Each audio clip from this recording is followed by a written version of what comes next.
can we please give a very warm welcome to Richard Bradley, Caroline Norris, Greg Jenner, Richie Webb, and Miranda Jones, please.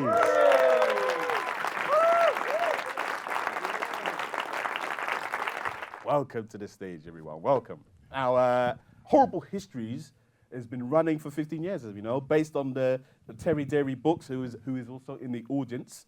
Caroline, I'm going to go to you. What do you think makes the TV show so special?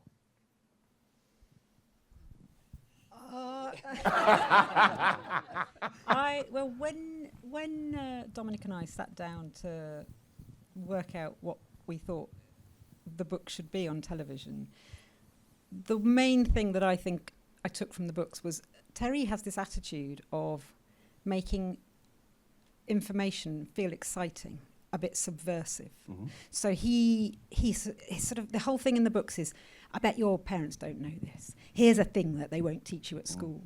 And it makes that information feel really exciting, because I had this thing that when you're 10, you can't really introduce your parents to anything. You know, they already know everything, and it's really annoying.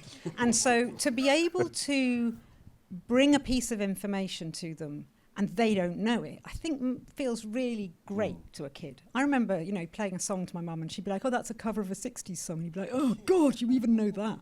So so nothing made me nothing made me happier than when we first started and I started seeing people on Twitter saying, oh yeah, no, my kid came downstairs and found me watching Horrible Histories on my own, because that was sort of the essence of it, is making it really for children, and I think that came from the essence of the books. That was the spirit we wanted to put on screen.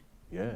What about you, Richard? Yeah, no, I agree entirely with that. I think the books absolutely nail an attitude and an understanding that actually kids love information. This idea that it's too complicated or we don't want... No, they love it. And if you can actually explain to them the difference between Protestants and Catholics with Larry doing a crazy swingometer or something, that's really both funny and it's helpful, because they get it. So that sticks in your mind, doesn't it? It sticks in your mind. Yeah. And so I think there's something about that. It's, you know, knowledge is empowering when you're a kid. It sort of makes you feel, gives you a sense of where you are and your place in the world, particularly if it's stuff that feels complicated. But also, it's really funny, and I think that is, that idea that kids want to laugh. They want to laugh, sort of, so unapologetically, but just kind of out there. And I think to be able to combine those two elements, so laughter and knowledge is it's a pretty unique thing, and we still I think look around for other shows that are going to do it, and actually it remains pretty unique in that space. And I think that's part of it. It's the attitude, and it's the knowledge, and it's the laughter. And I think Caroline said something early on, which was said, it'd be great to try and make this show that they think is too good for kids. I remember you saying that idea of and that didn't mean that actually somehow the quality of this was such that actually kids feel like, oh yeah, this is for us, and speaking directly to them, and it's slightly anarchic and anti-authoritarian and all those good things. One of the references that Dom and I had was Life of Brian, which I just love, and that we put in the reel that we showed to the writers when we first started doing the development. It had the stoning sketch. It's not a sketch, it's a scene, but the stoning scene. And basically I said, look, this teaches you that you got stoned for blasphemy and that women weren't allowed at stonings. This is an educational piece of comedy. And that's kind of the basis on which we that's what we asked for from the writers, and they delivered in spades. So, yeah. And I guess I agree with, especially when you say, like with the comedy, Rich, in terms of how it makes it timeless in that kind of sense. What sort of experiences or like encounters with people have you had, like over the legacy of this show? I keep getting grown people coming up to me and saying that they grew up on it, and I'm like, no, you are an adult, and you did it about 5 years ago. I can mention very quickly 3. One was just a week ago, gave a talk in a local Oxfordshire village to a group, and a primary school teacher stayed behind and said, I've stayed here, I've come. She taught in a couple of really challenging schools where kids didn't have a lot. She just said, I want to say, kids love Horrible Histories. You have, turned lights on for these kids. That was a kind of a teacher that happens quite regularly with teachers. And a second teacher in South Shields from Newcastle, she says, I just want you to know that every time our netball team goes out to play in our local school games, we put on Boudica. and it charges the Boudica song goes on and for their netball team. Oh, nice. And the last one, it's like more rarefied, but talking to a bunch, 250 Cambridge students who were there studying history and their professors. One of the professors actually said, our view of the Vikings was the best that's around there on the media. But the students were there, and we were asked to go there because the admissions tutor had seen so many of the people applying to study history. Had cited Horrible Histories as the inciting incident. So yeah, I mean, so I'm the boring one. I'm the historian, and I still am a historian now. I haven't been thrown out of the community for the amazingly, but I teach at a couple of universities, and it's extraordinary the number of undergraduate and now PhD students I teach who grew up on the show. And again, it's like, you should be 9, why are you here? But I will never do anything again in my life that is that impactful. And it's the greatest thing. For me as a historian who loves comedy, I could not have asked for a better job. I'm living the dream. Wow, amazing. Well, I guess one of the things Horrible Histories does is the parodies that we all know. Not only the songs, we're going to come to you, Richie, in a bit. Don't you worry. But the television shows, like we've covered so many over the years in terms of we had like Historical First Dates, there was Bake Off, Billy on the Street, Judge Rinder, Love Island, as Sarah said earlier, The Apprentice. There's just to name a few. I guess. Where did the idea come from to parody television shows, and what was the reasoning behind that? So Dom and I had a history. Our background was in adult sketch shows. Mm-hmm. So I'd done Dead Ringers, also with a lot of the people that are here and in the room, and Armstrong and Miller. Mm. So we'd done, and Dom's done every sketch show from. He's done everything. Green Wing, I'm Alan Partridge, Smack the Pony. He's done everything. So we had a sort of background in that. We knew how to make those things work. But also the books they're split up like that. They have recipes, a page of recipes. I remember Dom saying, this is a recipe, it's a cooking show. And the other thing is that I came to it, Bill Dare said to me when I was working on Dead Ringers, he said, when you do a sketch, the next sketch should be as different to that as possible so that you get a real sense of rhythm. And so if you've just done a really luscious sketch, then the next one you want to do is going to be, shot on single camera, black and white, whatever. Mm-hmm. And so that, knowing that we had a mix of things that were going to look really historical and things that were more modern was useful. Also, the modern stuff, we could build a set in studio and shoot kind of 10 of them in a day. Miranda will come to that. Where you couldn't do that if when you're at a stately home. So lots of different reasons. Lots of different. But also, I think kids are incredibly clever, but they understand the grammar of storytelling on telly and movie and YouTube and whatever. They know the rules. Yeah. Mm. So when we're trying to introduce children to ancient Egypt or the 16th century, and you're bouncing around every 5 minutes, they're going to get lost so quickly. Unless they know the rules. And by parodying something they're already familiar with, they get to go, I'm safe, I'm comfortable, I know what's happening here. Yeah. And so the history is gliding in quite easily. You don't have to sort of force it. And that comes from, like when Vic and Bob did their game show and suddenly their surreal humour was in the format of a show that we all knew what was supposed to be happening, and so you could tell what the stupid bits were. So it was really... and of course, the fact is, most big successful TV formats today mimic or take on subjects of human life and human that have been timeless. Mm-hmm. So whether that's dating or whether that's food or whatever it is, they are, so they fit very well. So that the format fits the. Also, it's funny. It's funny. It's funny. And it gives you. Bit. Yeah. Well, Greg, your job was, I guess, is to find out the thousands of facts for Horrible Histories and I guess weave them into the show. Like how did you get involved and how did you go about that? Yes, so I'm a historian by training, and I came into the TV industry, and I was working at Lion Television, and one day I overheard my boss over there, Richard Bradley, on the phone, and I was eavesdropping, and I heard him say, "We've got the rights to Horrible Histories." And I had a sort of rare moment of courage. I was a completely sort of shy, awkward, still am, nerd, and I just had a brief flash of like, oh, this could be my life. This could be it. So I knocked on the door and said, "Richard, sorry, was overhearing, but I need to work on the show. I wrote my master's thesis on Monty Python's Holy Grail. I know all about comedy, and I know all about history." And I thought he would audition me. I'd have to write a thing. I thought there'd be like 10 other people. He just took me upstairs and said, "This is Caroline. You start Tuesday." I was like, "Right, okay." And what is it? Had 3-year tryout. You had been working on other projects. We didn't know who you were. No. And it was Caroline, there was Giles, there was Dominic. I got Dominic's name wrong. I thought, oh no, I've screwed it up on day one. And suddenly I was in charge of the history of the world. In writers' meetings, Greg would basically we'd sit and have a writers' meeting with a lot of biscuits, and Greg would just tell us some funny stuff that he'd unearthed. We should cover this, and this is good. And we started off with the books, and then he had to go off piste because we'd been through the books. And all the writers would ask him questions, and we'd think about ideas and brainstorm. And I used to say that the writers would get a biscuit if they asked Greg a question that he couldn't answer. There were no questions he couldn't answer. I remember Greg also when the clapperboard came down, and there was a date, maybe 1,815 take.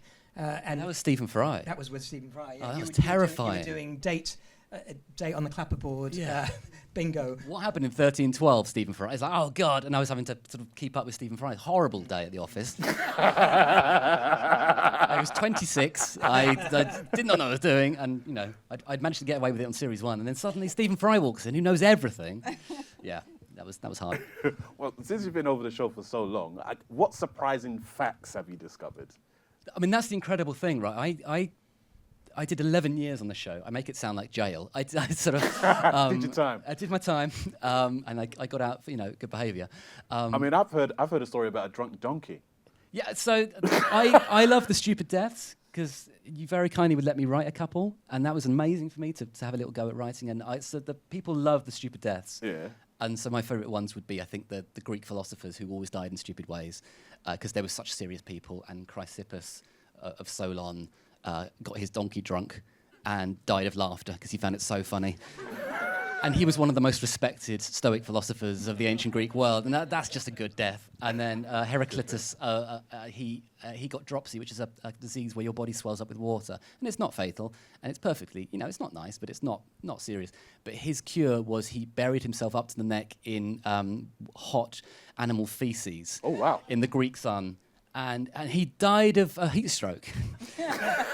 Again, a renowned philosopher, renowned for his ideas, but his death was he was smeared up to his neck in poo that he did to himself, and I just think that's tremendous.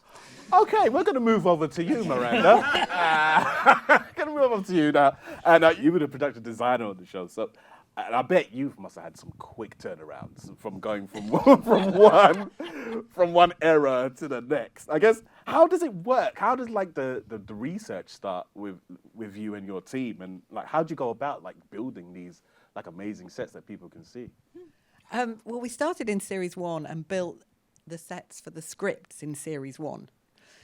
And then about halfway through, more sketches came in. So then it was what can we do with that? And we ended up, after I did 6 series, we would have given names to the set, the wooden set, for example, which was actually made of offcuts of something from another show at the beginning.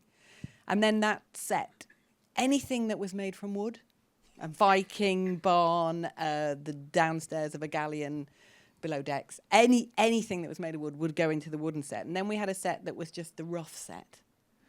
And so anything kind of Victorian hovel. And so we had these sets in the end that we just would adapt. I'm hearing a lot of recycling going on. Yeah, so Dom would used to say we had things from modern or days of yore. Yeah. So we had an X-frame table that was anything from Victorian back and then we'd have a more modern table for anything up from there. So it was a bit, we would mix and match. As the historian on the show, in the writing room, I would do all the eras in order, and I'd get the writers to try and put them in order, like a quiz show.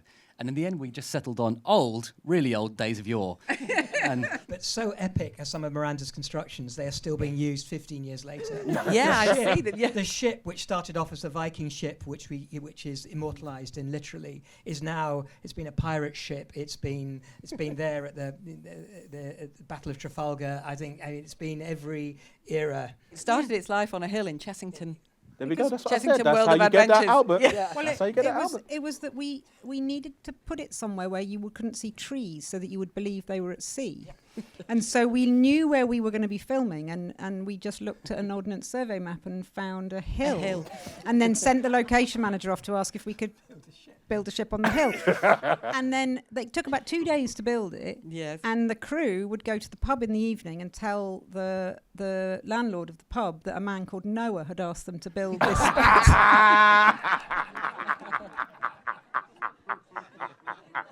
Took 40 days. Even less than that, didn't it? Yeah, and we started off as a galleon, and then overnight it had to turn into a Viking ship. So lots of shields and change the front, and yeah. Was it also the one with all the vomiting cows? The pirate ship with all the vomiting cows? It was. We brought it into studio. Whoa, for a hold while, on. Start that story from the beginning.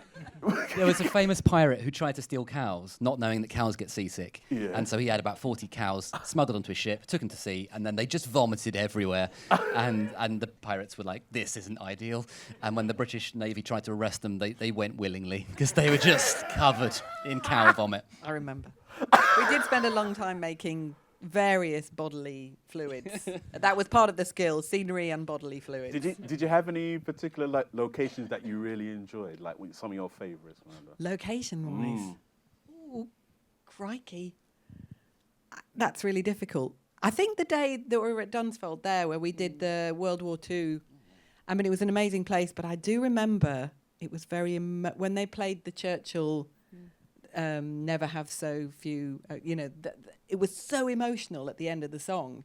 I remember that. But that was more about what we were doing there than the location. We got to go in some fantastic places. Yeah, and obviously like dressed up, so like some sets and stuff. Yeah, like the Victorian. Yeah, there's a bit of Victorian factory that we made there where we just made it up. I mean, we. Don't worry about that. Sorry, what? You told me it was real. As in the things, the machinery that was very bad for all these children's health. We just sort of had things running and drills. We had some Makita drills down below that were running the belts that didn't actually do anything. That's what I mean. The production of Miranda's that I feel most sorry for was the loom and the great big mill loom, which you and Phil laboured on. Phil built this incredible, almost working loom, and then they smashed it up. For they were really nice about it though, because I remember them saying, "We can't break it. Just go for it. Do it." Yeah. So it lasted a few hours. Yeah.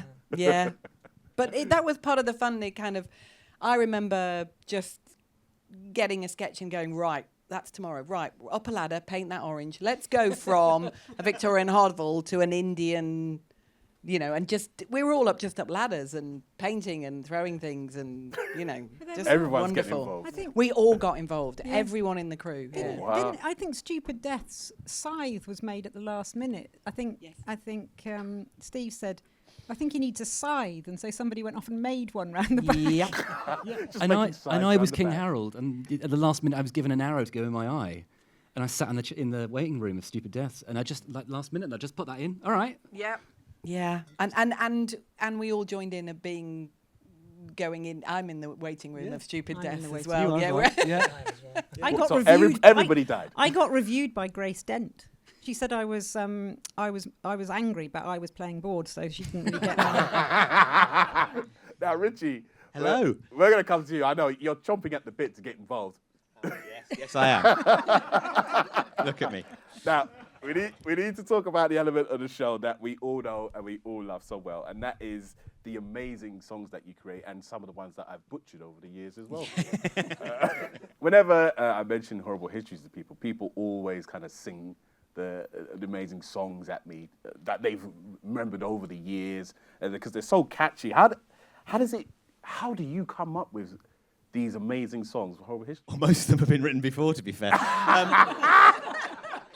I just rearranged the notes.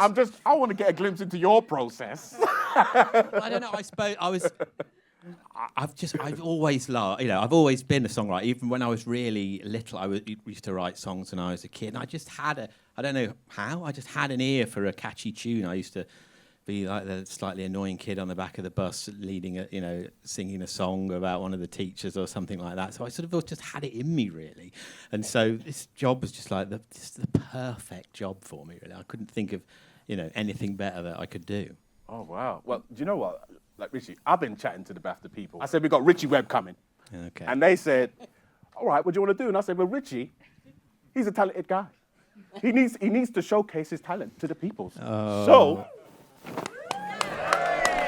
there we go. Yeah, So I was hoping that was the award under there. It's not, is it? It's not. It's just a No. keyboard. You might be able to keep it afterwards. Oh, okay. But can you demonstrate this amazing process? Well, I thought, okay. This is not what he said in the rehearsal. No. Right, I can put this down now. I've got one of these on. Right, okay. So, what I thought I'd do was I'd just talk about one song in particular and the journey of that song rather than sort of jumping around. And I think sort of one of the most best known ones, most loved ones is the Monarchs Song, which is all of the kings and queens. And I just thought I'd give you a little glimpse into the process of how that was written the night before it was filmed. So what I've got to start off with, actually, because when they sprung this on me the other day, I was trying to remember how this song had come about. So I went back through my emails, which I had all the way back to 2010, Caroline, about how we arrived at doing this song. Now, I know there'd been talk, Caroline, I think then Giles and Dom had been and Dave Cohen, one of the lyricists, had been talking about wanting to do a song which featured all of the kings and queens, and it's going to be a big sing-along number. And as we were getting sort of closer and closer to when we were supposed to be recording it, I kept asking Caroline, going, are the lyrics, how are the lyrics doing for this? How are you getting on with this? And she'd go, no, it's fine. It'll get there. Anyway, so a week before, or maybe not even, maybe sort of 6 or 7 days before we're recording the song, Caroline sends me an email which says, and this is it, word for word. Here is a song to haunt your dreams.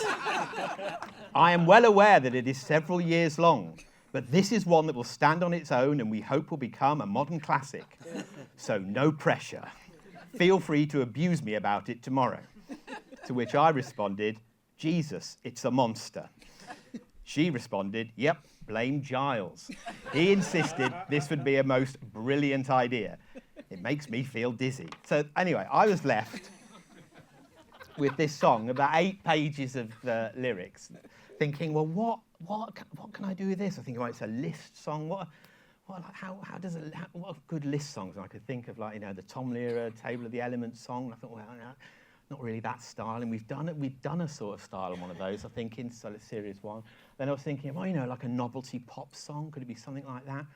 And we go, no, we did that with the Pachacuti song. We've done. I think, well, what's left? And as the clock was ticking down, I was thinking, well, it's a sing-along, it's everyone round the piano, in the pub, oh, knees up, Mother Brown, that kind of thing. And I was thinking, right, this might be the way to go. So I think I rang Caroline up and said, how about we do this in the style of Chas and Dave? And she said, well, it's Thursday, so yes, that would be a great idea. So I then went away and thought, okay, so the Cockney Knees, it's going to do a Cockney Knees Up song, because, kids love Cockney Knees Ups, don't they? So I sort of started to sort of come up with, and I thought, well, I'll start with this chorus. And it's just like a massive chorus, and it gets longer and quicker every time. But because I was thinking of that Cockney Knees Up, and it's like, oi, oi, oi. But as soon as I got that, William, Henry, Stephen, Henry, Richard, John, oi! I thought, Okay, I think I'm onto something. So I thought, I'm just going to record it. I mean, we're running out of time anyway. So I recorded a demo of it and sent it back to Caroline. Here's my disclaimer email. Okay, so this is fairly epic, if Chas and Dave can ever be said to be epic. If we manage to record all this tomorrow, it will be akin to that thing Jesus did with bread and fish and 5,000 people. That's genuine email. To which Caroline wrote back, and this is, I'm going to have this framed. She put, "This is amazing." And then this is going on my headstone. "You are even better than Chas and Dave." If that's possible. So that's the songwriting process. Completely normal. So what I thought we'd do, a bit of fun. You're all here. It's Friday night, isn't it? You up for a bit of a sing? Yay! Good. Okay, so I'm just going to wet my whistle here. Okay, so now obviously I'm not going to do the whole song. That would be stupid. So what we're going to do is basically it's pretty similar to what we did at the prom last year, which is you're going to join in with the chorus. We're going to do the chorus a couple of times, get quicker each time. It's going to be a lot of fun. Okay. Also, just to get us into the song, I've written a little verse to run into it on the train on the way here. So let's see how that goes. It's wonderful to be here in the hallowed halls of BAFTA, celebrating Horrible Histories, 15 years of laughter. It truly is an honour to be thought of as funny. Thanks for the award, but is there any money? To get this party started, let's sing our famous song, a list of all the kings and queens, so come on, sing along. Oh, William, Henry, Stephen, Henry, Richard, John. Henry, Ed, Edrich, 2, then 3 more Henrys join our song. Edward, Rich the 3rd, Henry, Ed again, Mary 1, good Queen Bess, Jimmy, Charles, and then Jim, Will, Mary, Anna, Gloria, George, Will, Victoria. Edward, George, 6, Liz, 2, Charles, 3, complete the mix. Well, that was quite impressive, but I found it rather slow. So come on, let's pick up the pace and have another go. Oh, William, Henry, Stephen, Henry, Richard, John. Henry, Ed, Edrich, 2, then 3 more Henrys join our song. Edward, Rich the 3rd, Henry, Ed again, Mary 1, good Queen Bess, Jimmy, Charles, and then Jim, Will, Mary, Anna, Gloria, George, Will, Victoria. Edward, George, 6, Liz, 2, Charles, 3, completes the mix. Pretty good, I must confess. But I am such a stickler. I'm convinced with one more try you'll do it even quicker. Like I said, I wrote it on the train. Oh, William, Henry, Stephen, Henry, Richard, John. Henry, Ed, Edrich, 2, then 3 more Henry join our song. Edward, Rich the 3rd, Henry, Ed again, Mary 1, good Queen Bess, Jimmy, Charles, and then Jim, Will, Mary, Anna, Gloria, George, Will, Victoria. Edward, George, 6, Quiz, 2, Charles, 3, completes the mix. That's all the English kings and queens since William first that there have been.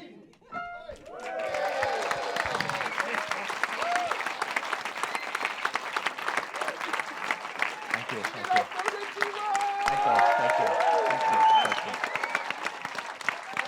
Let me get a round of applause for Richard Bradley, Caroline Norris, Greg Jenner, Miranda Jones, and Richie Webb. Thank you, guys. Thank you.